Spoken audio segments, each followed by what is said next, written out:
Hey everybody, what's up? JB here. It is time, another episode of Tell Me You're Joking. Intended to be tongue-in-cheek, intended to be off the rails, minimal safety nets, a little pop, a little Politico, a little bit of whatever is fun in the moment. As you well know, I take minimal notes and do minimal research because I feel that makes it easier to have kind of a real conversation. So literally 5 minutes before the start of this particular conversation, my friend Judith Culp, who's joining me via Zoom today from the beloved 314. How are you today? I'm doing pretty good. Yeah? Pretty good. It's my last day of vacation from work. You reached out to me. My mom passed away in December, and I remember you gave me a very kind note, and you gave me like a little window, like when you're ready, let's talk. And I said, okay. So it's just not a lot of time to do anything. So I've been catching up, and today I'm actually in a really good space because I haven't been at work. Well, so at the time of this recording, we are March 31st is the official day that we're sitting here for this chat. Your mom passed away in December. It's funny because me personally, we were talking about it before we jumped on, just about my own personal experience, a lot of loss. And when I view people that I know that are close to me or a friend or, even if it's just a Facebook quote friend / associate, my feelings for people whenever I know that they've lost somebody, it's weird. I almost compartmentalize the reality in the moment. You always feel bad because everybody's in that moment of pain, but I know what happens, that week, 2 weeks, 30 days, 60 days later. No, there's no more heart emojis and sorry for your loss. Right. That's true. As time passes, and for the individual, that hole is, to a degree, it's a permanent hole. So I'm kind of glad that we're doing this, 90 plus days past, because I really want to get into that part of it. Maybe we start there. Let's start at the finish line. Your mom, Evelyn, right? Right. Nickname and we'll discuss this later, Peggy, for some strange reason, has no acronym. Very Southern. Yeah. Very Southern reason. So she had Alzheimer's, and again, we will get into more of the details a little bit later. She had Alzheimer's and succumbed in December. 90 days later, how do you just real simply? This is a generic question. How do you feel 90 days after losing your friend, your best friend, your mom? Yeah, it's such a fascinating relationship I had with my mom because I spent a lot of time with her. I was close to her, but she was born in 1937.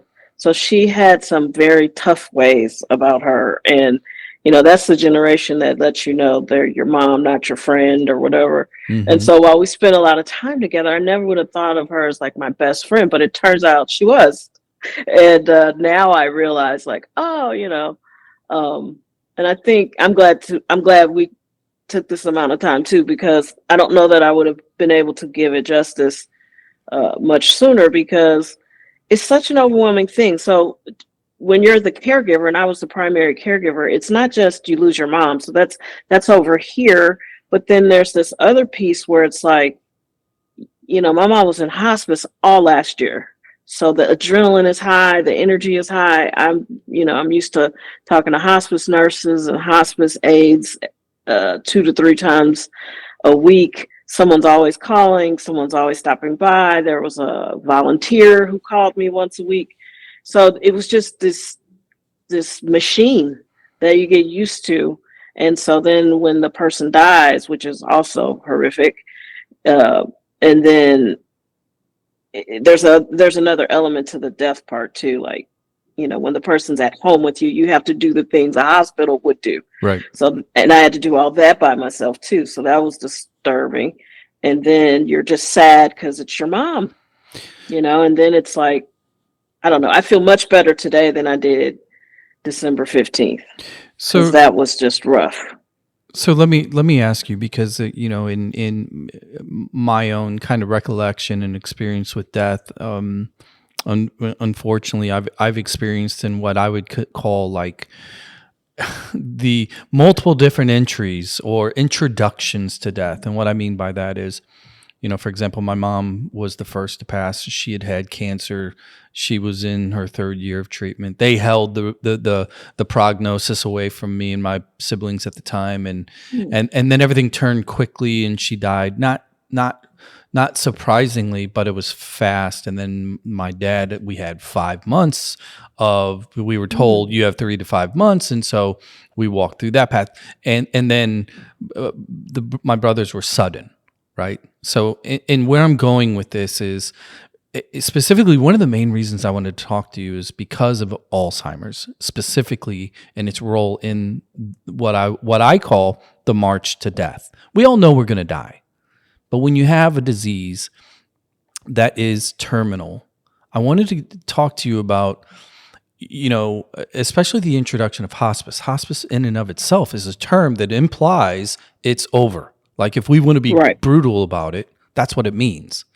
So Yes. how did you, in real time, you get the diagnosis, you start to figure out, okay, what does this really mean? How much time do we have? What's going to be the fallout? And then you get to the point where hospice is introduced, and then you get to the point in which she passes away. What was that journey like? Because you knew the story, you knew what the last page was going to be. How did you handle that process? Ooh, that's a good question, but it's a long one. Yeah, So, sorry. uh, no, it's not your fault. It's the disease. It's horrible. So 2020, we'll start there. 2020, we're all shut down. Like, everybody's got to go home and be with their loved ones or whatever, whether you wanted to or not. For me, I was home with my mom all day, and I noticed that something wasn't right. And it wasn't just old people stuff. She was making very bad decisions. So then I, my sister and I decided we should take her to the doctor. So then she got diagnosed in 2020 with dementia. Um, and then it's just this, that's when the march begins. But it's a slow march. Yeah. So from 2020 to 2024, we had just like this methodical, relentless decline. But it's not fast. It's not, um, I had an uncle, they told me like October he was in hospice. In 2 weeks he was gone. With this, it's, um, before we get to hospice, so let's get to 2022. She stopped sleeping. There were stretches she was up for almost 24, 48 hours. And that meant I had to be up too, which was problematic because I still work full time. So I took her to the hospital, and they told me, even though she wound up staying up for them 24, in between 24 to 48 hours, maybe 36 hours, they told me that there was nothing they could do because medically Alzheimer's isn't a medical issue. It's Yeah. not an illness. It's not treatable So per se. yeah, they said medically nothing's wrong with her. We're going to give her a drug and send her home. And so that began this thing in my brain, like, oh, I'm on my own. Like, we're going to have to figure everything out on our own. I finally found CBD, and that helped her sleep. So then that carried us into 2023, but she still, by the end of 2023, she started to get aggressive. She started to scratch me. She started to punch me. She just got very, very aggressive, in addition to some other real difficult behavioral issues. Finally, we get to 2024. One of our main issues was, for her, everywhere was the bathroom. For me, not great. I, Yeah. if I saw something happening, I was going to stop it. So I walk in. This was we had a very good January the 2nd. She was laughing. She let me change her sheets. Normally, she was really territorial and kind of mean, but we were laughing and having a great January 2nd. And I said something to her like, wow, Ma, what is this? New year, new you? And she goes, yeah, maybe. And I was like, okay, this is great. And we were having fun.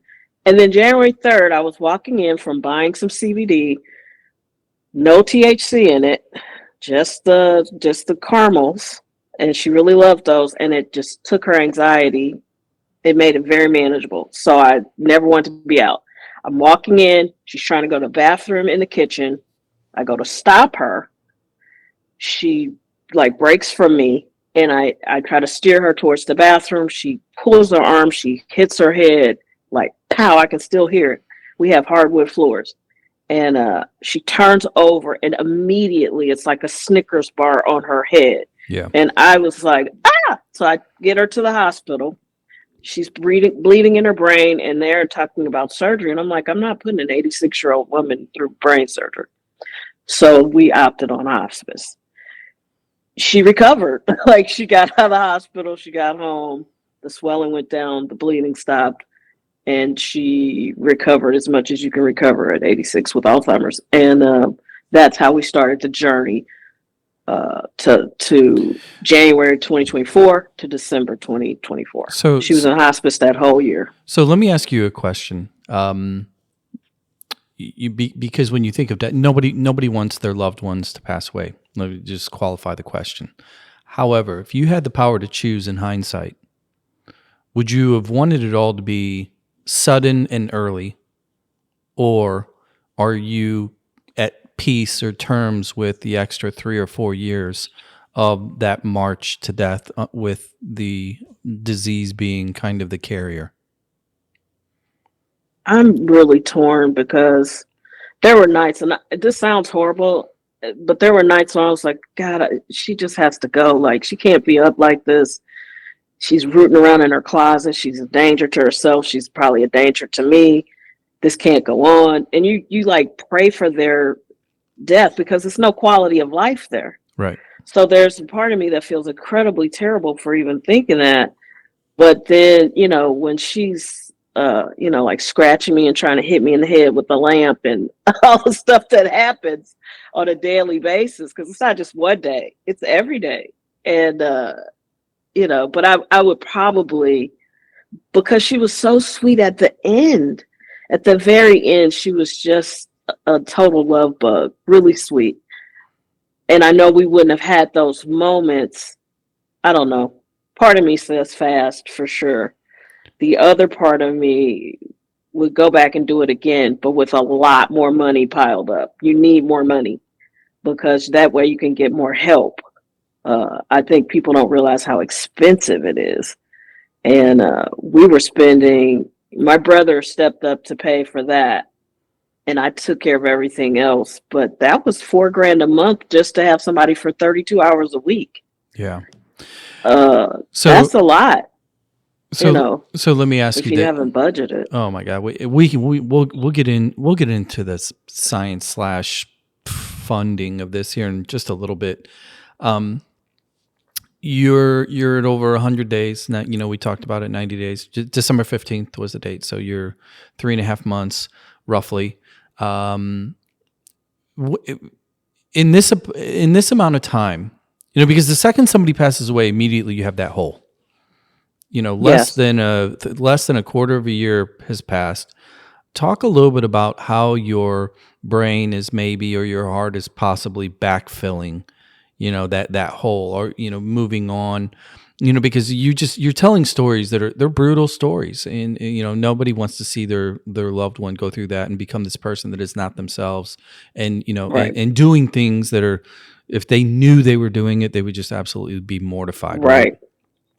But have you experienced kind of that memory backfill yet, in which some of the worst memories that were accumulating at the end, are they being replaced by some of your more cherished memories that were prior to the disease? And talk about that kind of thought process, so to speak.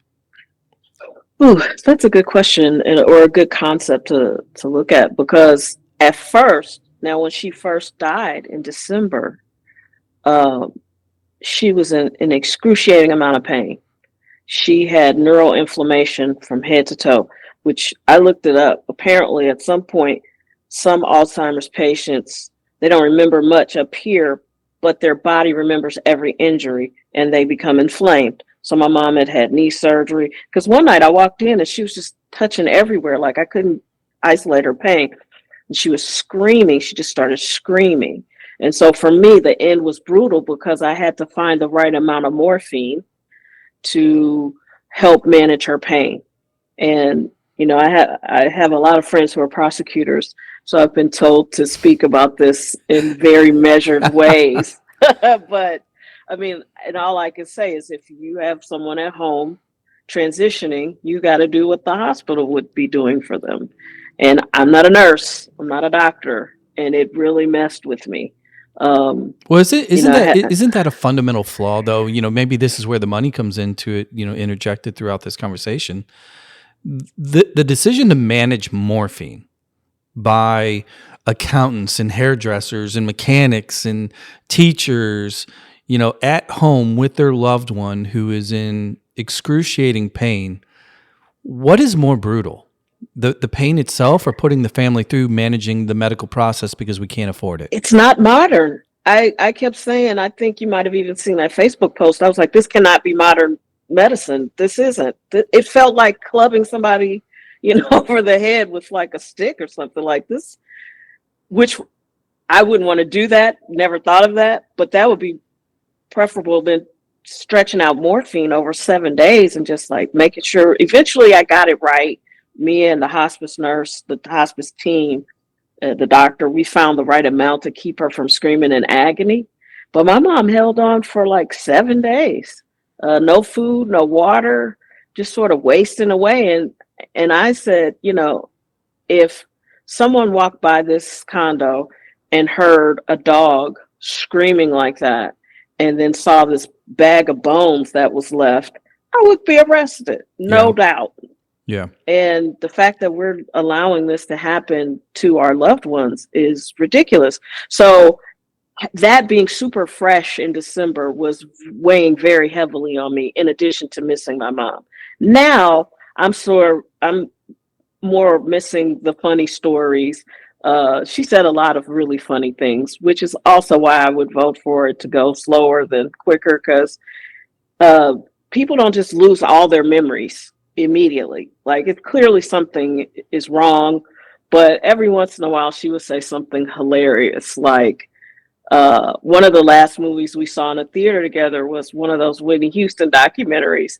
And I walked in and I was like, Ma, I believe the children are the future. And she just looked at me and she goes, yeah, if they got some sense. And I said, right. well, that's fair. That's fair. And like, she would have a thought that made sense every once in a while. And we'd have some laughs every day. I'd try to get her to laugh. So I appreciate those times. And I'm filling my time more with when we were younger and traveling, and she could really make me laugh. And she was sweet in her own way. She was really, really sweet. And well, I think I'm able to focus on that more now. Yeah, it's funny because it's like when somebody dies, when a loved one dies, and then the public reaches out, right? Again, all those friends that come out of the cracks. I think what most people don't understand in general, if I were to guess, that when it comes to grief for the individual that has lost somebody super close to them, is that there's not a fix, because the memories are the memories, especially the most recent ones. They're painful, especially when you're dealing with a loved one that has been going through, for lack of a better term, torture, because that's what that is. It's hurting them and they don't understand, they're in pain, they can't communicate, and that torture then spins off into the caregiver, which in our society is generally a family member who's not trained for it, but it's the only way most of us can pay for it, right? Right. And so when people are like, how can I help? It's almost as if it's that cooling off period. And that's where I'm like, now when people talk to you, do you feel like the conversations now are more therapeutic? Are they less therapeutic? Do you like hearing the anecdotal, I remember when, because right when it happens, everybody's like, oh my God, I remember this time with your blank, but 30, 60, 90 days plus, those stories hit a little bit different, at least in my experience. Are you seeing the same thing in your own as you kind of navigate out of this? It was weird because with a disease like Alzheimer's, I noticed, and I would have said that we had a pretty close family. And I felt like people were like pushing back, like they didn't really want to see her like that. And I mean, I was in here by myself a lot with her, and they weren't all good days. And I felt like people just didn't want to hear about that. Um, and so by the time we got to the end there, I found myself comforting family members for sure, people that I know she knew and interacted with stories that she had told me about them over the years, or things I knew she felt about them, to comfort them Mm-hmm. because they had pulled back so much. I think a lot of them really just didn't know what to say because there was Aunt Peggy growing up, and then Yeah. there was this version of whatever she had become, which was so dramatically different and sad. It was really sad. And I get it. I get pulling back because I did the same with my dad. My dad also had Alzheimer's, and he had a wife and she took care of him. And I did pull back because I was like, oh, this is rough. This is hard because I was a daddy's girl. And then, the universe is like, ha ha, you will not escape. And then Yeah. I wound up having to take care of my mom. We're So just going to pass this right down the line here. yeah, don't worry. You're Let's going to deal with it. let's take a second and let's talk about Alzheimer's specifically. Um, because there's so much focus that is put on the individuals that have the disease and the things that they go through, and everything is kind of trying to figure out their, mindset, for lack of a better word, and what they're going through. But I don't think enough people talk about the person that is sitting there in the sidecar. And in this example, or in this case, it's you. Yeah.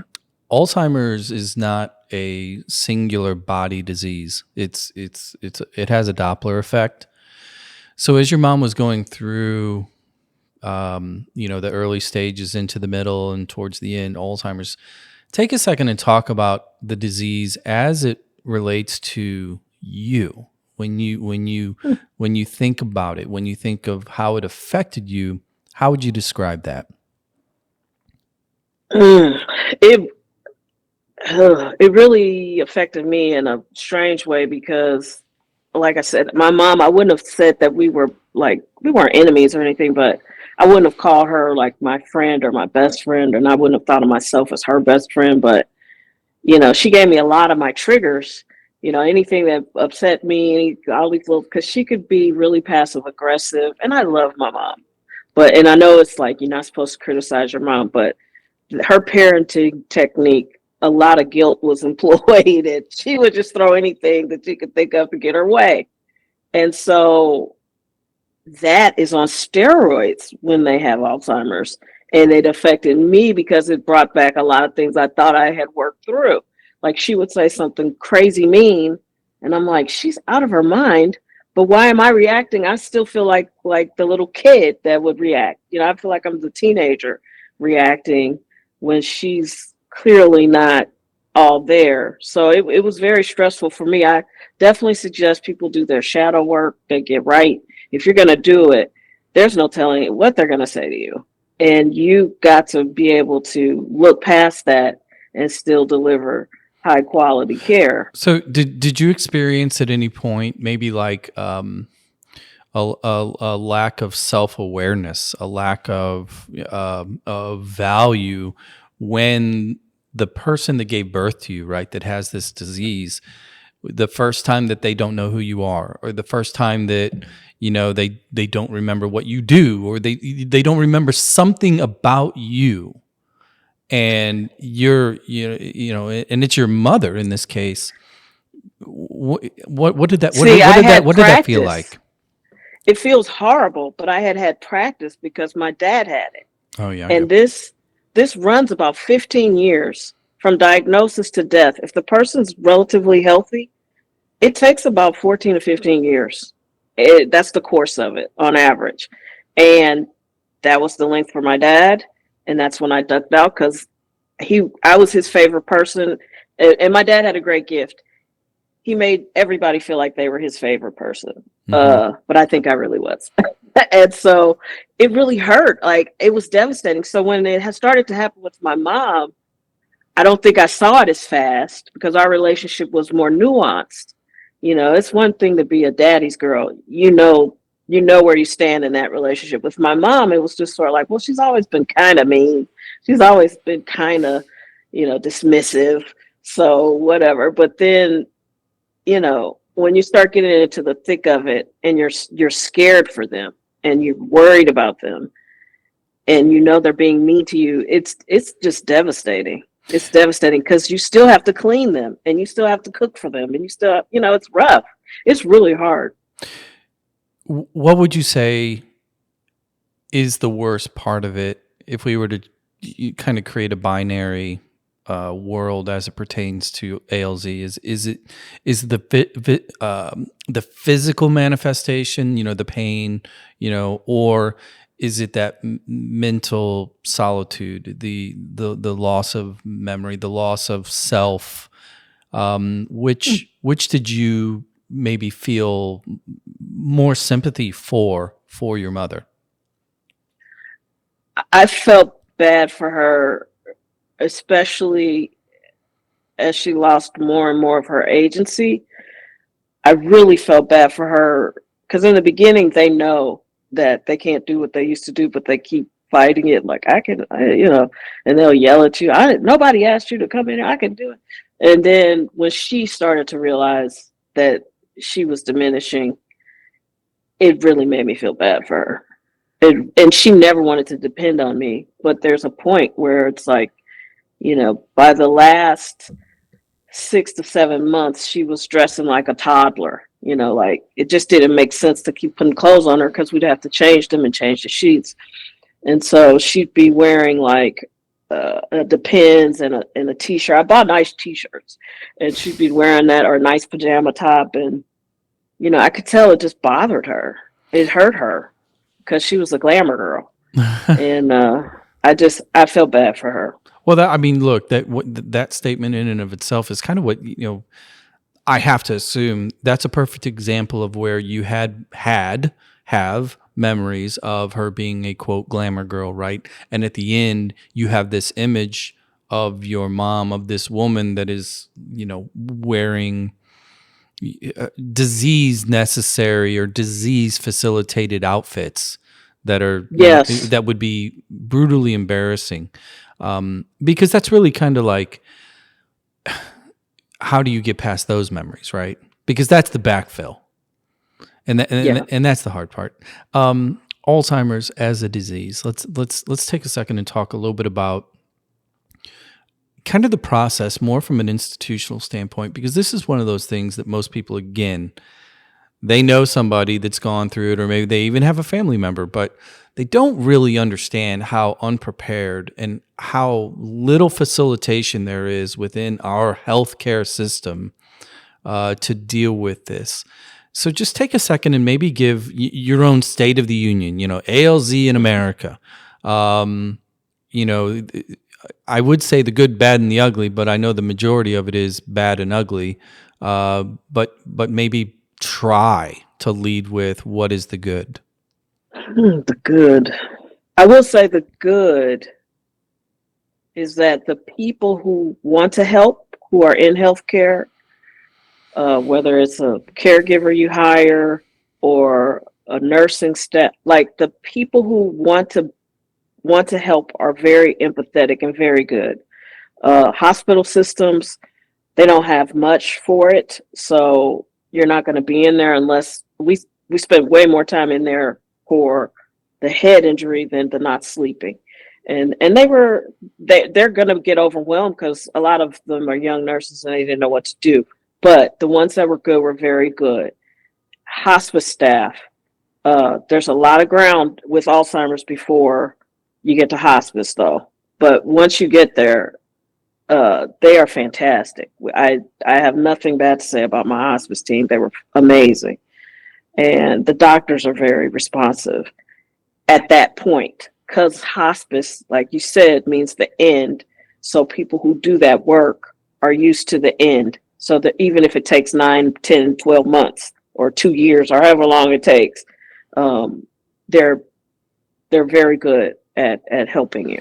Do The you bad is everything else, and the ugly is everything else. so do you feel as if in our healthcare system though, um, we had a cousin and his mother that also had Alzheimer's, and they ultimately both passed from it. And I remember kind of going through the process, and it's like, I was really kind of curious as to why there's no hospital stays. You don't go in for a surgery, you don't go in for a treatment. Do you feel that Alzheimer's is just really this disease that the healthcare industry really doesn't care about because it can't do anything about it? Surgeons like to cut, right? They like to go in, they like to cut the heart out, fix it, and put it back in and pat themselves on the back. I did that, right? And there's a million Right. other diseases in which there's cause, effect, treatment, surgery, or otherwise. But ALZ, given where it is, do you feel that it's just kind of almost like an ignored It stepchild is. disease? It is.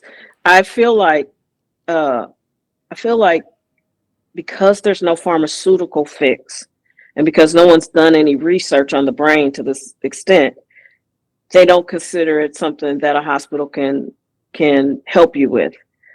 And insurance companies seem to have positioned it so they don't have to. They don't even have to try. They might keep you for a couple days just to let the caregiver get some sleep. Like that's what happened for me. But I feel like they just don't have an arsenal, and they don't even have, like, a lot of hospitals, like the first hospital she was in didn't even have a wing for memory care. And it's like they don't, in fact, one of the doctors, so because they still need a doctor. So I kept trying to find my mom a good doctor. Her favorite doctor retired, and it was just a disaster trying to find somebody who they just don't want to be bothered. And so one guy I had taken her to, he was even my doctor. I had to quit going to him. I took her to see him, and he goes, "Well, I guess she just doesn't remember anything, huh?" And I was like, "I put she has dementia on the form." Well, they didn't have a actual check mark for dementia, so they didn't read my note. And I'm like, what kind of modern medical office doesn't have that on? That should be its own category. So there's that part of it. Then the fact that you can outlive your brain. I think, they figured out how to fix your knees, your hips, your heart. They can patch you together, but they don't have anything for your brain. So you can just outlive its usefulness. Um, it's actually really startling and scary because I had friends early on kept telling me, "Oh, don't worry. There's so many resources out here. Don't worry." My sister, who's a retired nurse, a registered nurse for, I don't know, 30, 40 years, she was like, "Well, if you're having this many problems, just take her to the hospital. You'll get all the services you need." And it was nothing like that. Yeah. It was nothing like that. So, so let me ask you, as I indicated at the beginning, the whole point of this show is just kind of a mashup of all things pop, political, et cetera, et cetera. Today, we're talking about you, your mom, and ALZ. I would be remiss if I did not bring into the mix, kind of in line with the current, what we're discussing right now, the political landscape. When you sit back, having gone through what you've just gone through, and now under this new administration, and you look at kind of indiscriminate cuts to medical research, collegiate research into drugs and diseases, et cetera. Inevitably, ALZ is on that list in a lot of these institutions. And then you look at this, we as a society, it's not our job to keep people healthy. It's not our job to pay for health care for everyone. Does it fire you up more, or are you just kind of ambivalent to it? Were you, it's I'm not aging anybody here, but I know that you've been around the block a little bit. I am the block. How I'm not how young. does the current landscape, though, as it pertains to a little bit of all that, funding for research, taking care of healthcare, this bootstrap mindset that is being crammed down our throats.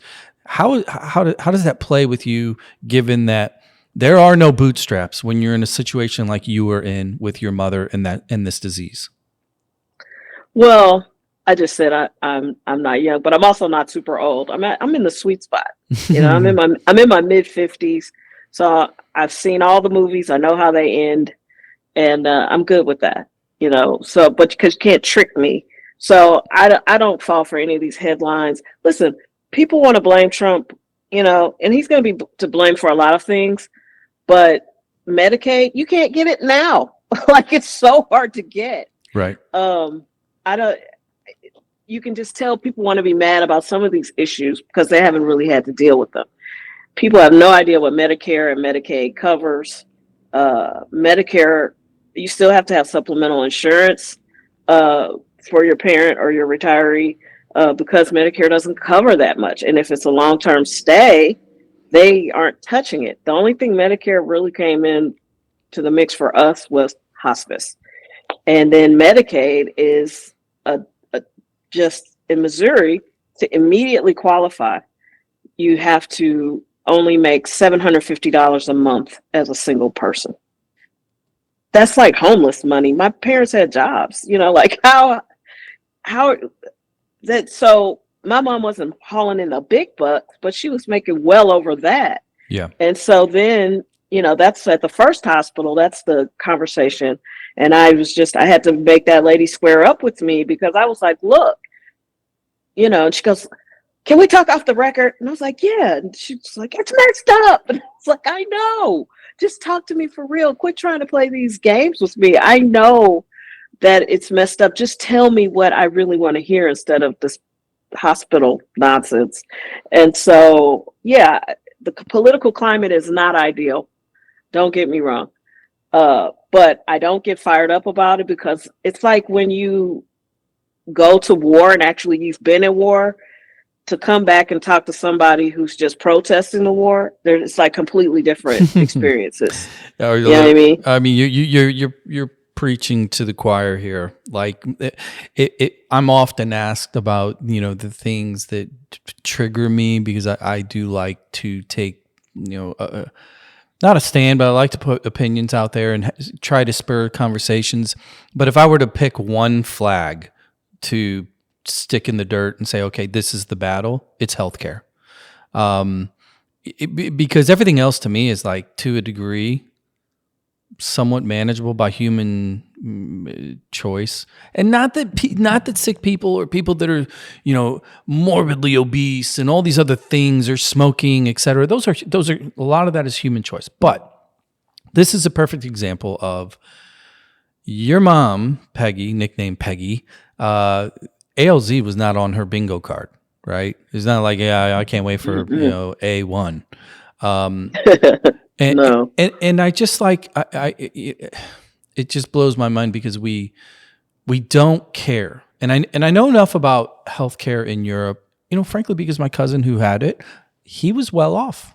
He was, you know, I would even venture to say he was wealthy, and spent it all going to Switzerland and Spain and France looking for that magic pill because they cared, you know? And, Yeah.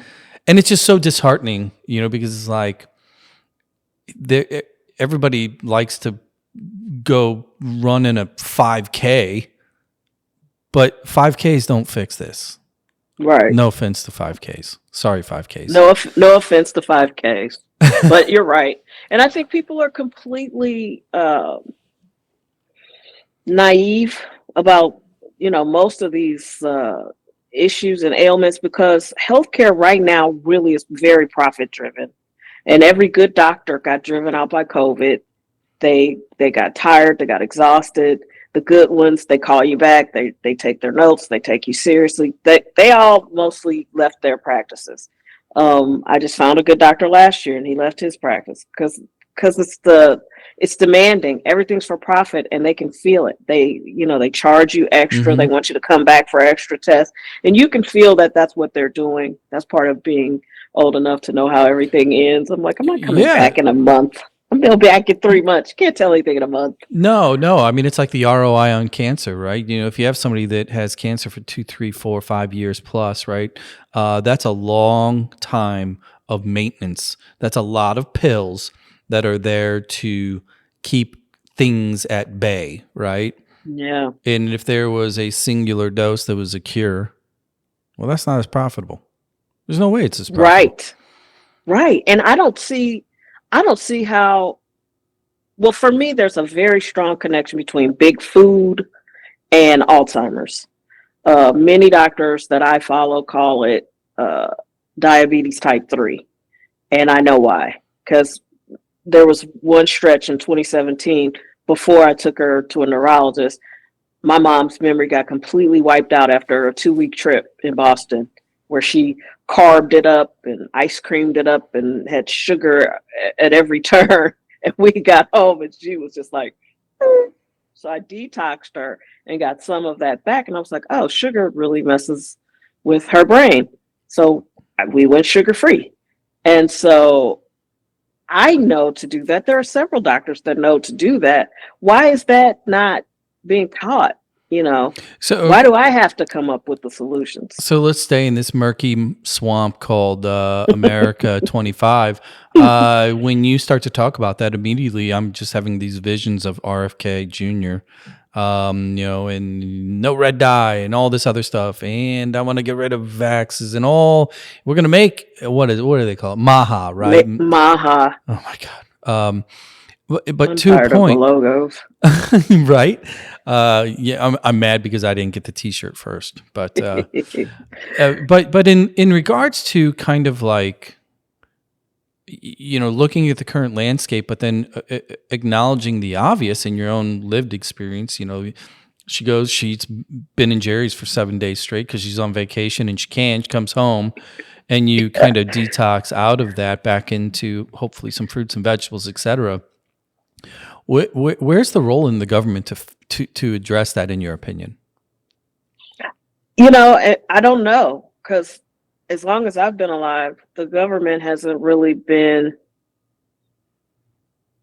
in any obvious way pro people. It's definitely pro business. And I'm okay. I'm a capitalist. I'm okay with a little of that. But like, to throw everybody under the bus just to make some money is ridiculous.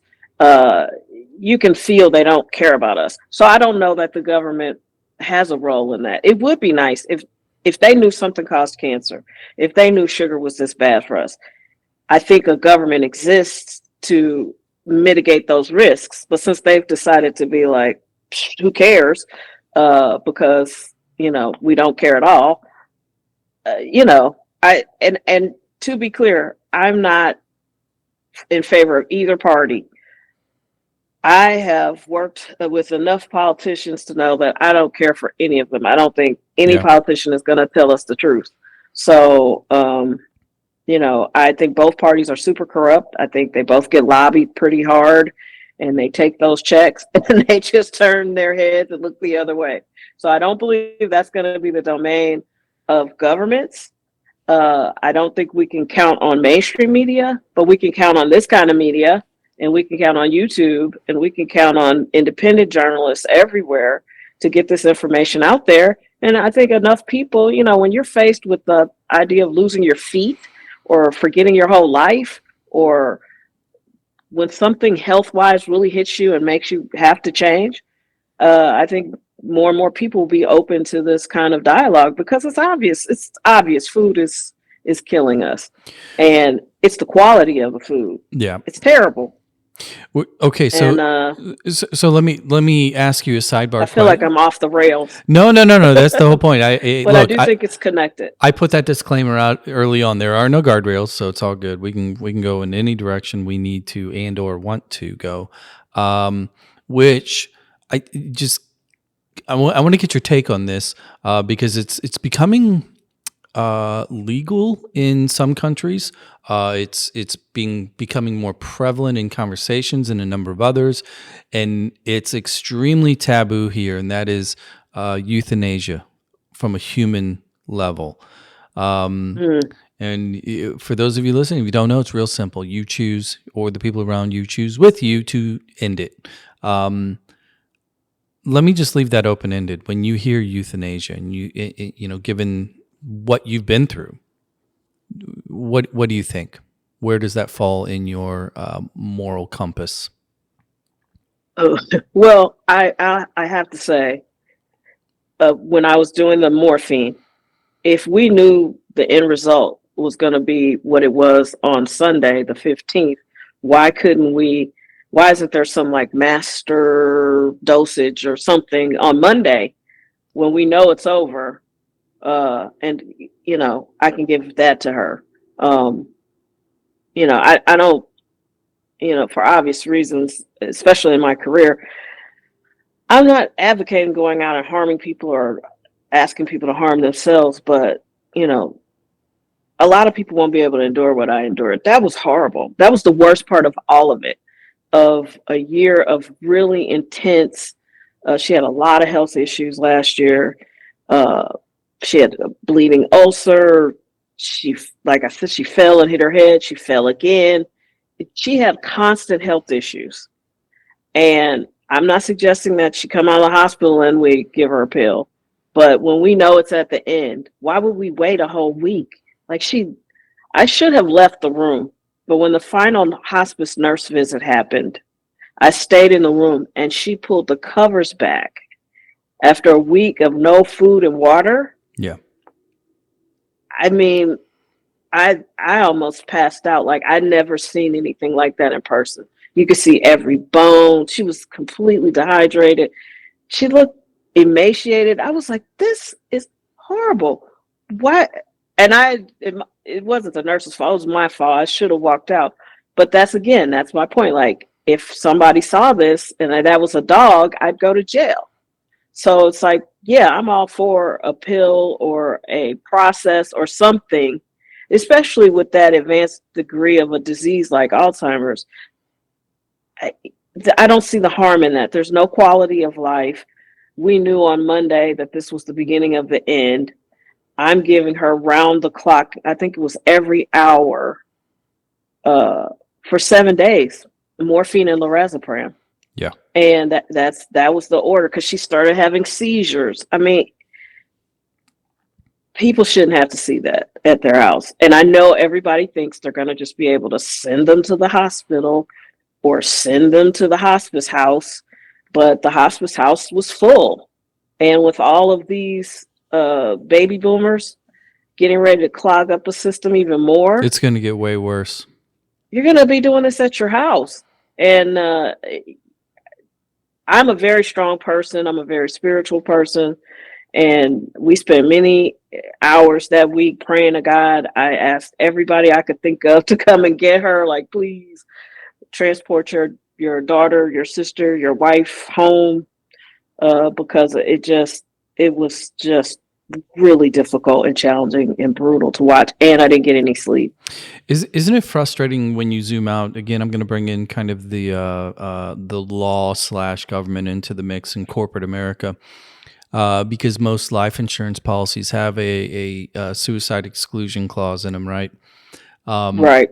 which I don't find ironic in so much that our government has not and healthcare system hasn't explored the pathway to fair and I'm losing words here, euthanasia in a fair and just way for individuals, because there's, at the end of the day, there's always money involved, right? Yeah, absolutely. So It makes it a scam. So let me play a little bit of devil's advocate. If an individual has ALZ or they have dementia, and maybe the body is firing on decent cylinders, not all cylinders, I could see there being hesitation in trying to determine when is appropriate, to quote, take that fatal pill. But compare that to an individual that has stage 4 pancreatic cancer. They're diagnosed that something in so much that you have 110% guaranteed certainty. This is what's going to happen. This is the pain you're going to endure. This is roughly your time frame. That individual of sane, sound mind, because the disease they have is not affecting their brain. Right. How do you, like, as a family member of somebody that's dealt with ALZ twice, comparing it to somebody that like has full capacity. How do we make that right? Because at the end of the day, the pain is excruciating on both fronts. I hate to keep going back to the dog thing, but if this was your pet, you would take it to the vet and have a thoughtful conversation around end of life with your parent or any loved one with this particular disease. There's no conversation. You're on your own. They will continuously refer you to the neurologist, who will do nothing but continue to take tests to tell you that their brain is degrading. But you don't need to, $5,000 test to be able to tell that. So again, there's more cash involved in that. And I think my theory is you get the diagnosis, and once you hit a series of symptoms, maybe by where my mom was last year with the violence, when she started getting aggressive and punching and kicking, and there were things that couldn't happen because she was violent. So like I couldn't get a volunteer with hospice because they won't put them in a violent environment. So nobody could come and sit with her while I ran errands or anything. I'd have to pay for somebody. So I would say once you trip off a certain set of symptoms, we should be able to have a thoughtful discussion about end of life.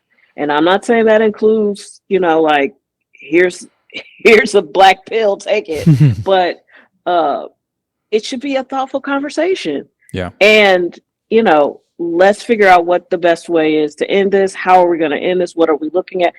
And they don't know. They don't know if the person's going to have the same neurodegenerative issues that my mom had with the pain and the screaming. But I'm going to tell you something. That's awful to have somebody looking at you screaming in pain. We had our last conversation on December the 6th. And she said, I feel like I'm dying. I'm scared. She called for my father. They've been divorced since like 1986, and he's been gone since 2009. She called my brother. She called me to get her something. And that's the last conversation we had. And then she didn't die until the 15th. Yeah. So it's like, why can't we have a conversation that night about, okay, what are we going to do? And I think modern, or this, I won't call it modern anymore, this current medical situation thinks, the morphine is it. Like, use as much as you need. There won't be any autopsies and that kind of thing. And, I'm kind of slow. I was like, what? Okay. It did dawn on me. And then it was like, she kept screaming. They're like, you might need to up the dosage. And like, they call that managing the pain. And I really had a hard time with that, because you're going from caring for the person to euthanizing them. And my prosecutor friends are going to get mad that I said it, but that's what it is. That's what you're doing, and a lot of people aren't going to be equipped to do that at home. And that's where they're going to have to do it, because there's no beds. And there's Medicaid beds fill up like that. Hospital beds are jam packed. You got all these baby boomers. It's like 70 million old people.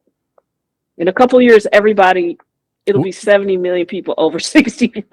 Yeah, that's a lot. With rural hospitals closing at a record pace and urban hospitals struggling, it's not good. There's a huge train wreck coming up. And no one talks about it except for you and me. I have a small podcast, but no one's even. Well, here's talking about this. Here's the total irony of the whole situation. If you look at the boomer population, I mean, there's chart after chart after chart, whether it's assets, equity, homes.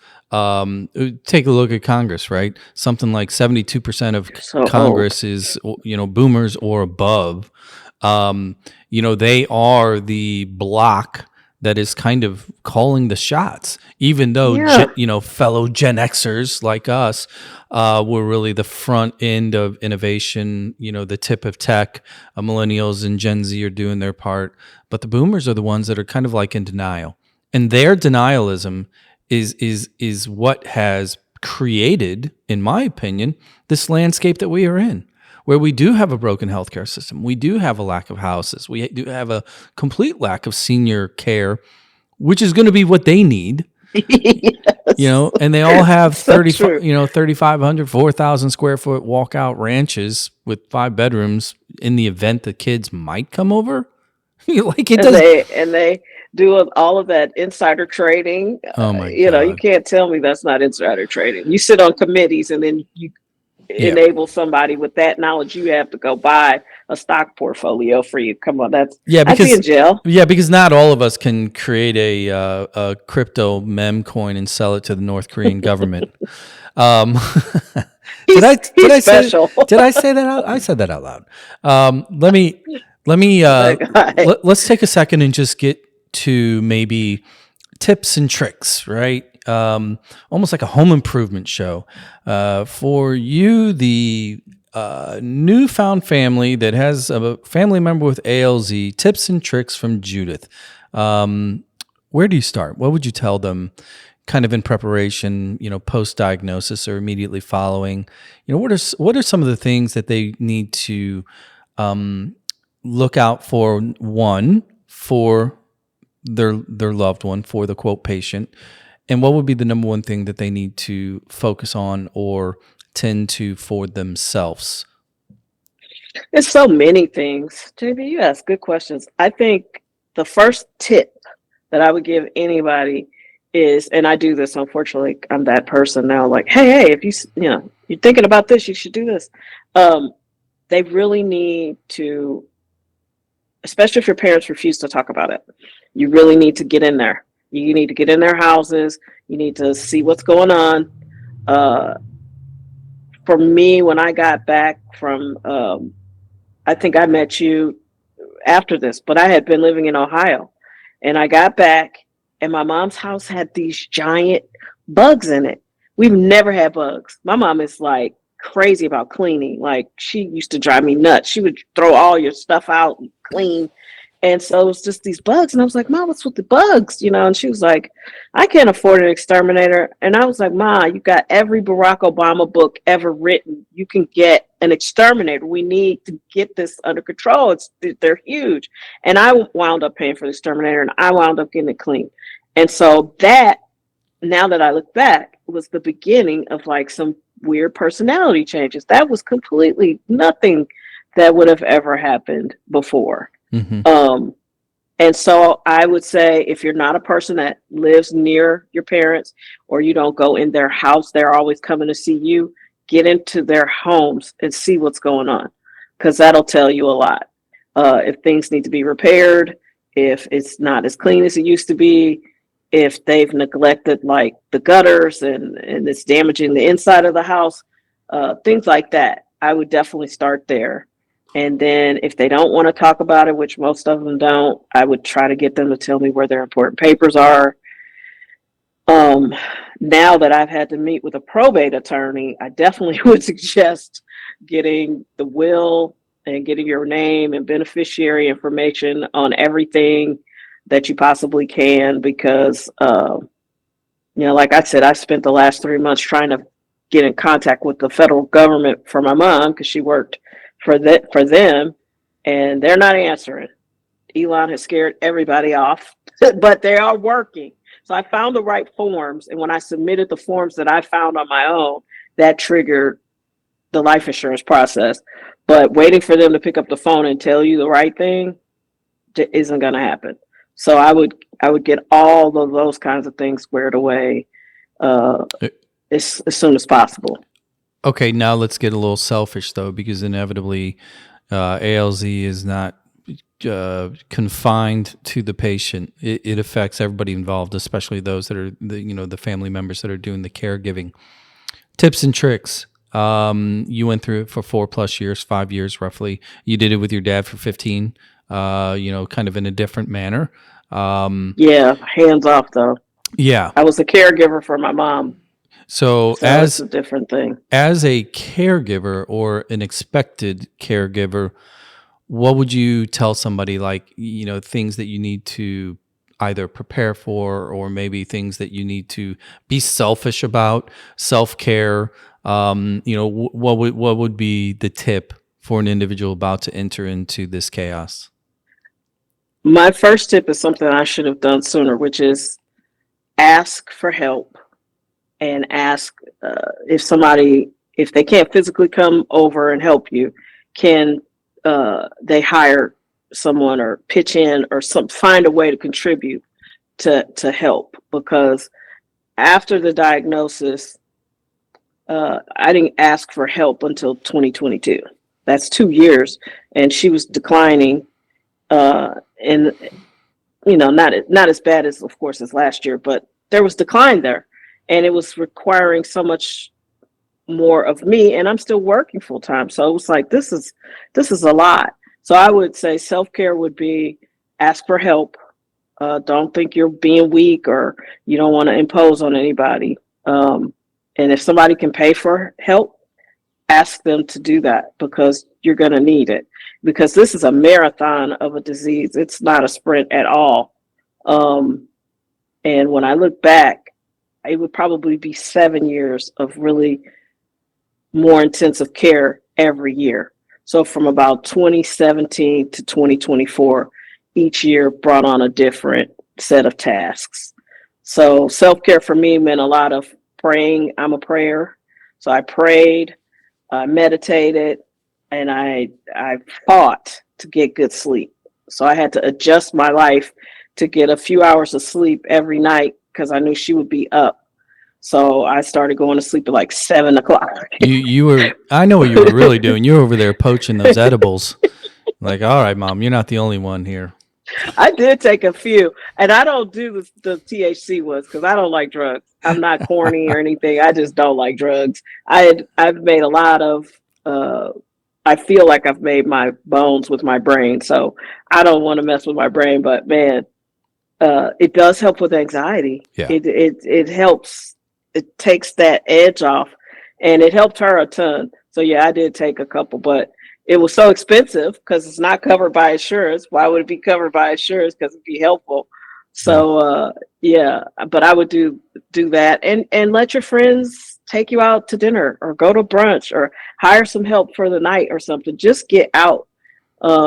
Well, I love that you said. I definitely would do that. I love that you're bringing that up, because when I went through what I did after, because both parents passed away within 5 months of one another, and Ooh, obviously that's rough. I know, and everybody's, I feel sorry for individuals when they come across an individual like myself, or even yourself, after somebody goes through such a harrowing experience, ultimately resulting in the loss of a loved one, right? People don't know what to say. They don't know what to do. They all want to be like, "Hey, can I bring you some pasta?" or whatever it is, right? And at the end of the day, like I had a friend in Chicago, and she was like, I just don't know what to do. I don't know what to say. I said, "Look, I just need to be fucking distracted. Just distract me." And she was like, "Okay." Hung up the phone, and about a week and a half later, they were all in St. Louis for the holidays. She pulled out what was clearly a bottle of whiskey, but the label had been taken off and a new label was put on, and it was titled Distraction.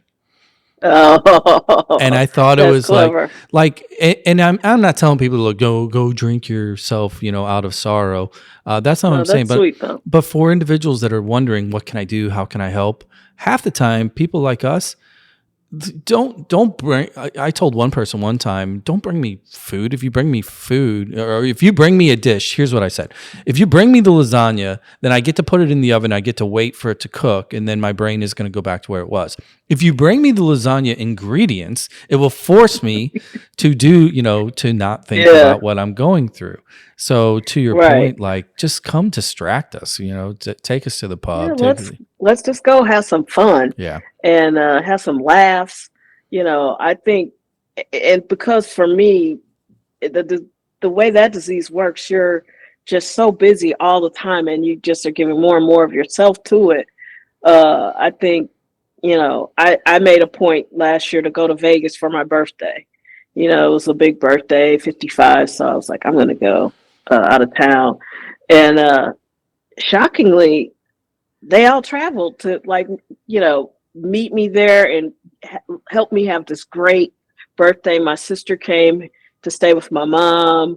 She was like, I'm not letting you miss this. And it was just a really beautiful time. And so, was yeah, Jeremy let there? people be good to you. Did Jeremy go? No, Oh, Jeremy didn't go. It was a girls' trip. Oh, okay. I was gonna call him So out it was here. great. No, it was great because we're all the same age. So it's like, yeah, it's getting late. Nah, It's Vegas for over 50, it's not Vegas 8:45. 8:45. Let's get to bed for breakfast. I was thinking about going back. Yeah, let's go watch TV. Like, it was just cool. And I had a really great time. No, Jeremy's great though. He's a good nephew. And I know this was hard on him, but he's very fortunate. He had his grandmother till he was 40. I mean, and she adored him. Yeah. So that was really, really cool. But yeah, I would advise self-care. All right. So I'm going to close this out here. Let's get into the fun stuff here real quickly before we jump off the line. Your alter ego, is it still alive? The little avatar? Are we still, making beats? My music production. Yes. Culprit Manifest. See, yeah. Yeah, I actually still commission projects. Actually, my mom's I didn't do a funeral for her. I did a party.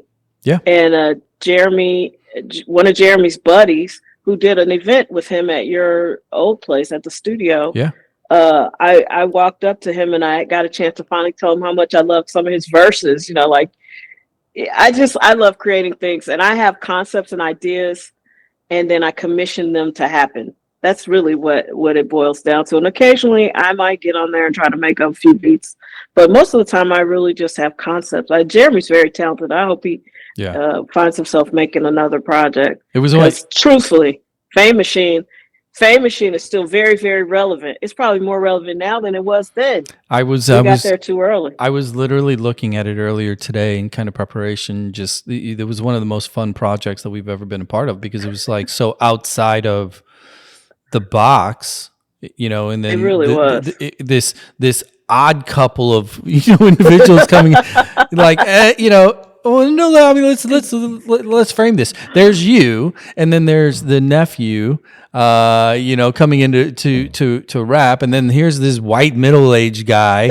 in the studio. Like, it's totally weird. But at the end of the day, it was fun though. And Zach was the engineer, who was he did a great job. The cool kid with the tats. And Culprit Manifest. If you're listening, go on Spotify. CULPRIT Manifest. Check it out. It's really cool shit. So, Judy, that was a fun project, and I thank you again because I just was scrolling on the internet and found you. Yeah. And I remember me and Jeremy were super gassed when we got in there. Oh, Gaslight. We got in there and it was like, oh, this is gonna be dope. And then I liked the whole concept. I had everybody I know in there getting drunk. You ran a great facility. Well, thank you. Well, I really appreciate you taking the time and talking about this. I know it's, obviously, close to the heart for obvious reasons. But, there's just so many facets to the disease, to the pathway, to the system. And it's not right. It's broke. I mean, at the end of the day, I mean, the moral of this story is it's all fucked up, right? It is. And it's just humans trying to do human things. So I hope that this conversation was fun for you, in a weird, fun way, right? I don't know, like not a morbid fun way, but it's always fun to talk to you. And I thank you for shedding some light on this. You don't have to talk about it. I mean, I talk about it as much as I humanly can, and it doesn't click any algorithms. No one wants to talk about this, but it's sort of like that thing when you turn around, it's like, oh, we should have been concerned about this a long time ago. Yeah, where'd that come from? Thank you for having me. Awesome. And hopefully this will help some people. Yeah, I'll be sure to put all the notes in the show notes here too, as far as Culprit Manifest as well. So if you're listening, go check that out. But Judy, thank you for your time. And for those of you that are still listening, like, review, follow, share. It's easy. This is my closeout statement. I have low self-esteem. Those are all free and quick. And tell me you're joking. We are out of here. We'll catch you next time. Thank you.